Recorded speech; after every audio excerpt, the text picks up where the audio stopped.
There has to be a Psycho-Pass 3, especially after the awesome Psycho-Pass 2, which not only outshined the first series, but it used this innovative approach where cybercrime is mixed with horror, and it was great!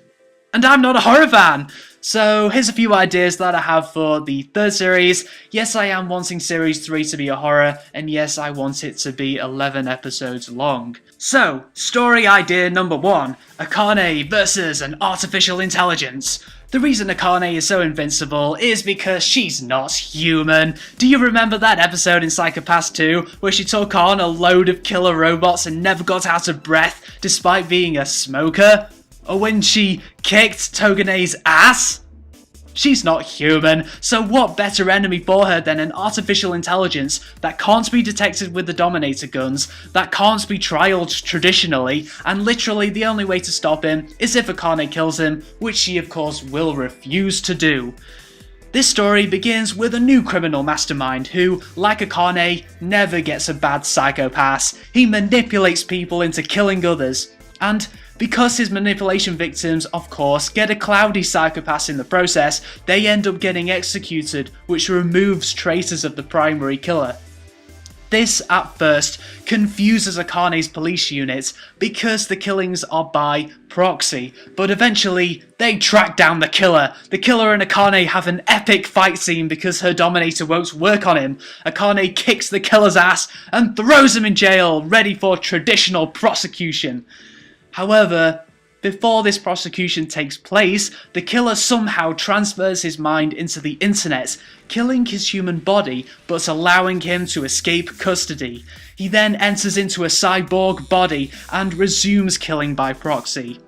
It transpires that he's killing so many people because of his fears of overpopulation, which explains why his Psycho-Pass never increased when he was human, because he thought he was doing Japan a favour by reducing the amount of people within it.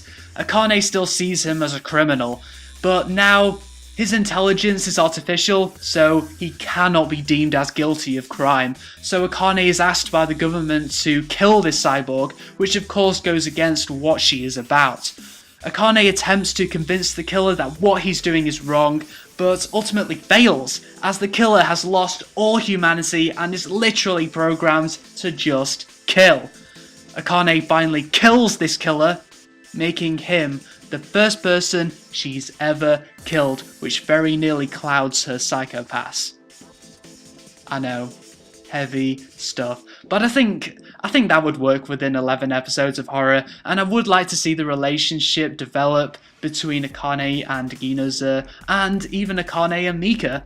I know it kind of detracts from this whole justice system ideology that Psycho-Pass is all about, but to show how completely useless that system is in such a terrible and dark case, despite being fully operational and quote-unquote flawless, would work as an interesting side story.